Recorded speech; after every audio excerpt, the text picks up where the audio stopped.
السلام عليكم ورحمة الله وبركاته. أهلا بيكم في فيديو جديد.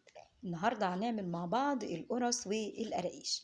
احنا عملنا مع بعض الكحك والبسكوت والغريبة والبيديفور والسابليه. كل الحاجات الحلوة دي عملناها. هسيب لكم لينكات الفيديوهات في أول تعليق مثبت وكمان في صندوق الوصف. بس الأول كده نصلي على الحبيب ونقول اللهم صل وسلم وبارك على سيدنا محمد وعلى آله وصحبه أجمعين.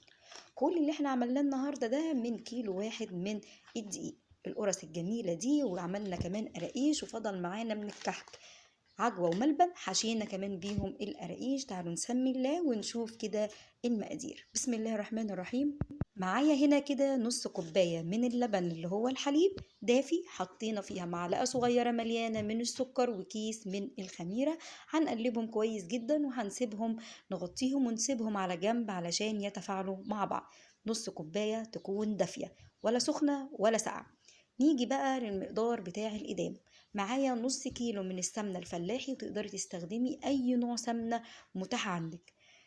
دلوقتي ده هنشيل منه 4 معالق من السمنة، وهنكملهم بحوالي 10 معالق من الزيت. أنا بقولك بالمعلقة، تقدري تستخدمي الميزان. هتشيلي كده ال4 معالق من الميزان، وهتبتدي ان انتي تزودي الزيت لحد ما يوصل للنص كيلو.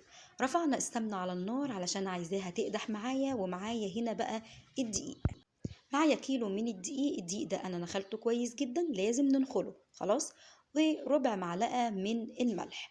ومعايا هنا معلقتين كبار من الشمر واليانسون. ومعايا 4 معالق كبيرة من السمسم الأحمر. 4 معالق كده هرمية، مش أكتر من كده ولا أقل. كده مظبوط جدا. ومعايا معلقة كبيرة من ريحة الكحك، العلبة دي معلقة، هو كبسها كويس جدا. دي معلقة كبيرة من ريحة الكحك البودر اللي هي البهارات. ومعايا هنا بقى دي ازازتين، ازازة من ريحة السمنة الفلاحي وازازة ريحة الموز. تقدري تستغني عنهم، بس هم دول اللي بيدي ريحة الكحك بتاع زمان. تمام. بندي بقى كده تقليبة للمواد الجافة، وحاطين الإدام على النار بيقدح خلاص. بنشتغل هنا كده احنا في العجان. بتستخدمي السلاح اللي هو الكف. هننزل كده السمنة، نسمي الله. آه بيديكي بقى ريحة تحميصة الدقيق ذات نفسه. لو انت هتشتغلي من غير عجان، الطبق بيكون يا اما استانلس او ازاز. اوعي تشتغلي بالسمنة وهي مقدوحة على طبق بلاستيك.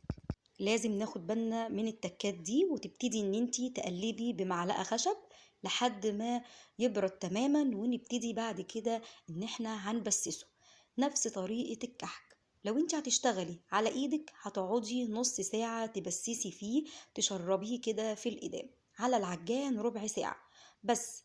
طبعا الربع ساعة ما هياش دايرك على بعض يعني، لا، لازم تريحي شوية الجهاز، شوية وشوية. خلاص. دلوقتي كده نزلت نص كوباية الحليب اللي احنا حاطينها اللي هي اللبن، حطيناها بالخميرة بالسكر. ودلوقتي ابتديت اللي انا احط الروايح، ريحة السمنة الفلاحي وريحة الموز. ونبتدي اللي احنا نلف تاني كده. احنا بنلم العجينة، ما بنعجنهاش. لو عجنتيها ياما هتنشف معاكي وتعمل عرق. احنا عايزينها بس تلم معانا.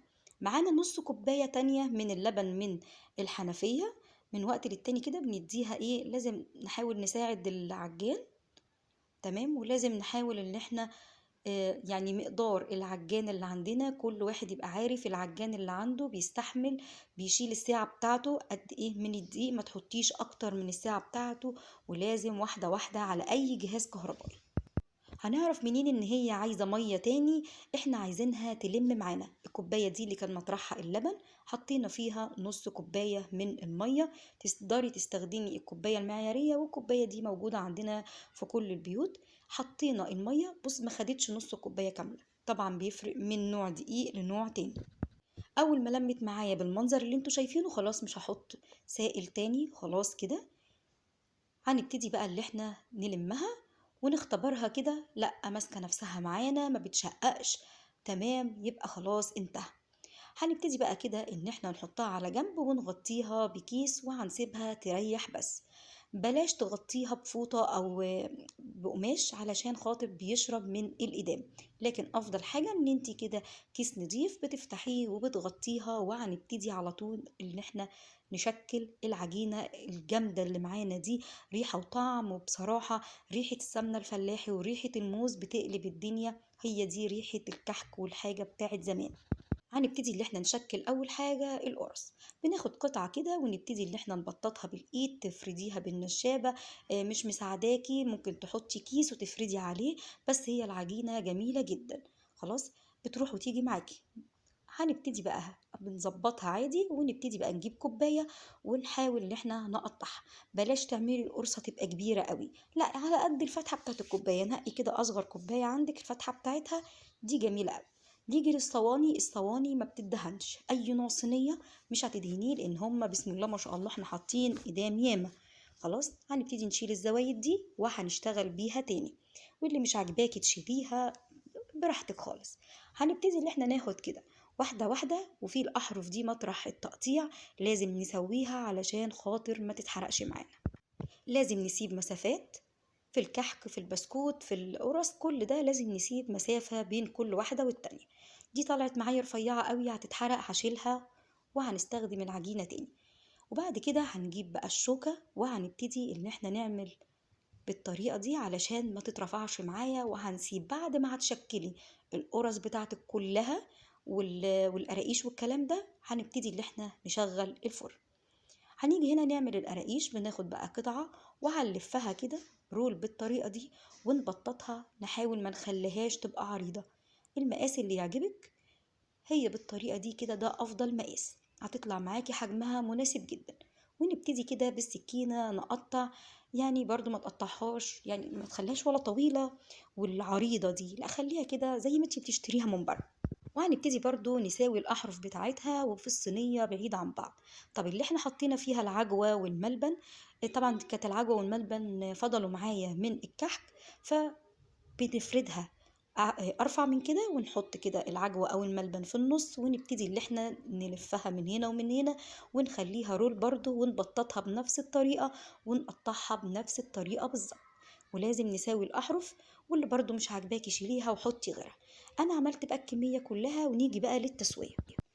الفرن سخن على درجة حرارة 180، وبعد كده بنهدي النار ل 150، وحطيناه على الرف اللي في النص على الشبكة، والفرن سخن. طب مدة التسوية من 10 ل20 دقيقة، بتختلف من فرن للتاني. طب أنا أعرف منين؟ أول ما بتاخد اللون من تحت وبيبان كده من الأحرف، هتروحي مولعة الشواية، يعني حاجة بسيطة لحد ما تاخد اللون اللي معاكي. لا تطلعيها بيضة كده ومقيحة، ولا تطلعيها محروقة. اللون اللي يعجبك كده تبتدي ان انتي تطلعيها. الكلام ده اول ما هتاخد اللون من تحت هي خلاص استوت، يعني بعد 10 دقايق بالظبط هتلاقيها استوت معاكي.